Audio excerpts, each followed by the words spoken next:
नमस्कार, चार का चक्रव्यूह में आपका स्वागत है। मैं हूं आपके साथ सबा शाहिद शेख। नेता हो या अपराधी, आतंकी हो या जिहादी, कौन किसके चक्रव्यूह में फंसा, इस शो में आपको विस्तार से बताएंगे।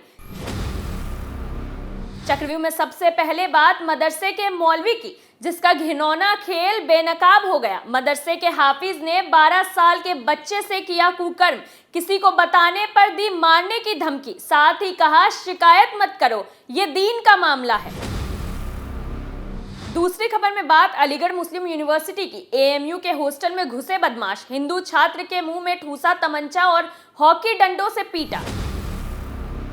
तीसरी खबर में बात वैसे ढोंगियों की जो साधु के वेश में मांग रहे थे भीख, निकले मुस्लिम।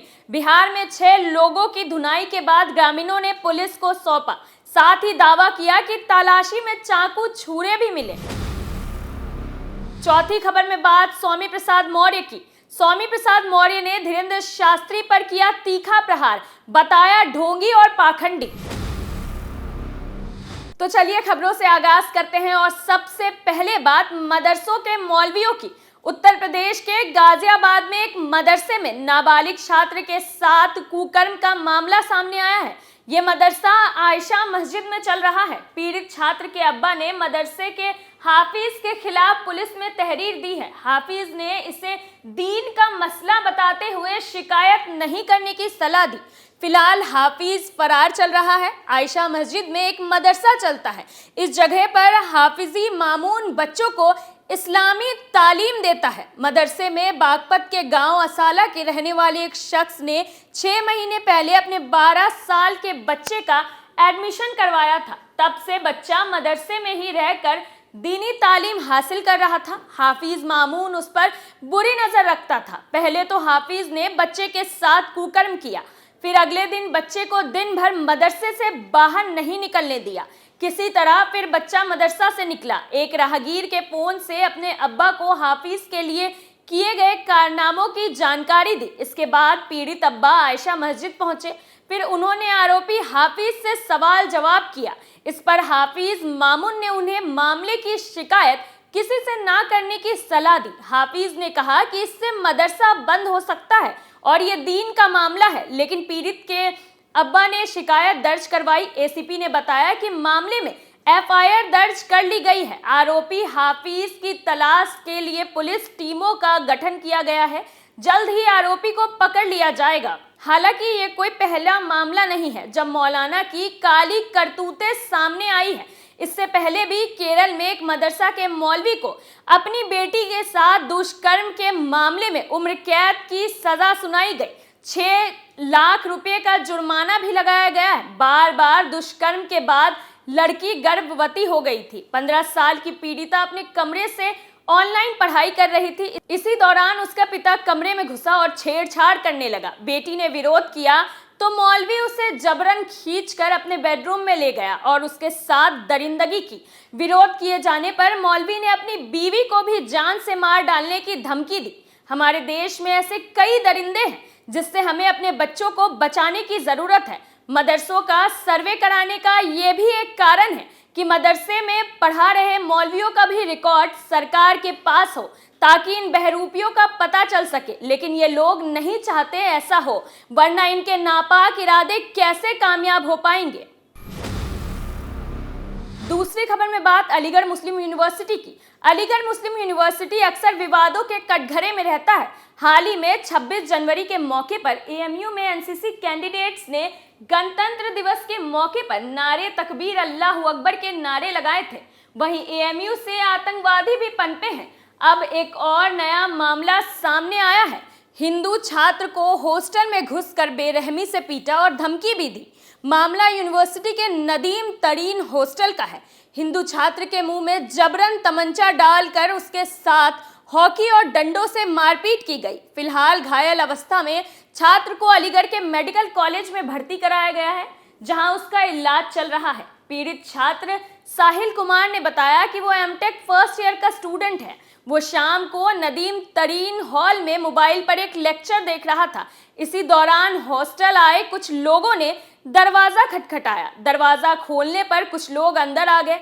साहिल ने बताया कि उसमें से एक एहतशाम जाकिर नाम का छात्र है। उसने हॉकी से पीटा, उसके बाद मुंह में तमंचा डालकर कहा कि रहबर दानिश की एफआईआर वापस ले लो, नहीं तो गोली मार देंगे, तुम्हारे आने जाने का रास्ता जानते हैं, और ये कहकर चले गए। पीड़ित साहिल कुमार ने बताया कि रहबर दानिश को लेकर पहले भी विवाद हुआ था, लेकिन फिर मामला खत्म हो गया था। फिर अचानक नदीम तरीन हॉल के कमरे नंबर 122 में मेरे ऊपर हमला किया गया, जान से मारने की धमकी भी दी। यूनिवर्सिटी प्रशासन का कहना है कि शिकायत के आधार पर जांच की जा रही है। आरोपी छात्रों के खिलाफ दोषी पाए जाने पर अनुशासनात्मक कार्रवाई की जाएगी। आखिर बार बार एएमयू से इस तरह की घटनाएं सामने आ रही है। इस बात से अंदाजा लगाया जा सकता है कि एएमयू में छात्रों से ज्यादा तो गुंडे, बदमाश और आतंकवादी भरे पड़े हैं। हालांकि पुलिस मामले की जांच में लगी है। आरोपी के खिलाफ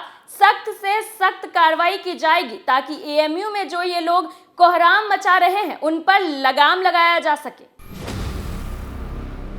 तीसरी खबर में बात साधु के वेश में भीख मांगने वालों की। बिहार के नवादा में साधु का वेशभूषा में घूमकर भीख मांग रहे थे 6 मुस्लिमों को पुलिस ने गिरफ्तार किया। ग्रामीणों को इन पर शक हुआ कि ये हिंदू नहीं है। इसके बाद उनसे पूछताछ की गई। पूछताछ में उसके मुंह से इस्लामी शब्द निकल गया। फिर पता चला कि ये लोग मुस्लिम हैं। इसके बाद गांव वालों ने पिटाई करने के बाद उसे पुलिस को सौंप दिया। आरोपियों को पकड़ने के बाद गांव वालों ने उसके साथ जमकर मारपीट की। उनका कहना है कि इन आरोपियों के पास से चाकू, छुरे भी मिले हैं। ये लोग वेश बदलकर चोरी, लूट और बच्चे चुराने की घटना को भी अंजाम देते हैं। हालांकि मुस्लिमों के साधु के वेश में घूमने की ये पहली घटना नहीं है। इससे पहले भी दिसंबर 2022 में मध्य प्रदेश के इंदौर में मोहम्मद राशिद ने साधु का चोला धारण कर महिला के साथ अश्लील हरकत की थी। महिला ने आरोप लगाया था कि ज्योतिषी के भेष में राशिद ने उसे बुरी नीयत से छुआ। महिला के शोर मचाने के बाद जब लोगों ने उसे पकड़ा तो उसकी सच्चाई सामने आई। वो कोई ज्योतिषी नहीं बल्कि मोहम्मद राशिद नाम का मनचला निकला।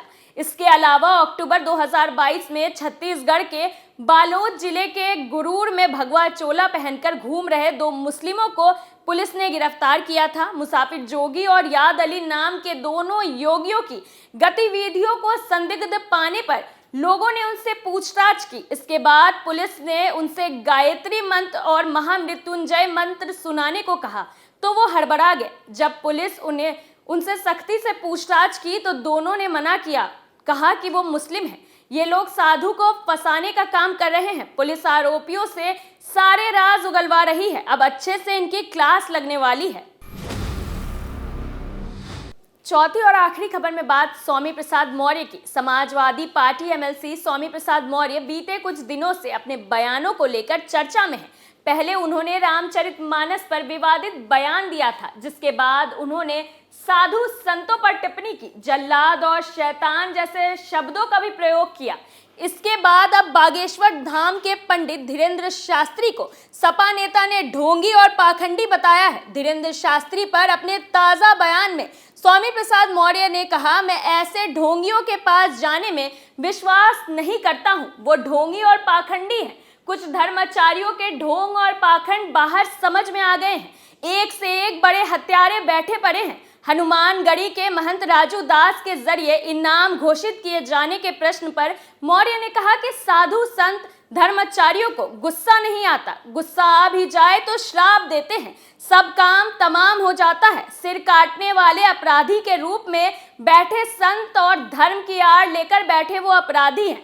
हर असंभव कार्य को संभव करने का नौटंकी करने वाले एक धाम के बाबा की धूम मची है। आप कैसे बाबा हैं जो सबसे संस्कृत पीठ के महंत होने के बावजूद सिर तन से जुदा करने का सुपारी दे रहे हैं? श्राप देकर भी तो भस्म कर सकते थे। 21 लाख रुपए भी बचते, असली चेहरा भी बेनकाब ना होता। स्वामी प्रसाद मौर्य कुछ दिनों से लगातार अपने बयान को लेकर सुर्खियों में है। सपा प्रमुख अखिलेश यादव अपने नेता के खिलाफ कोई कार्रवाई भी नहीं कर रहे हैं, जिस वजह से उनकी हिम्मत और हिमाकत दोनों बढ़ गई है और वो लगातार बयानबाजी करते जा रहे हैं।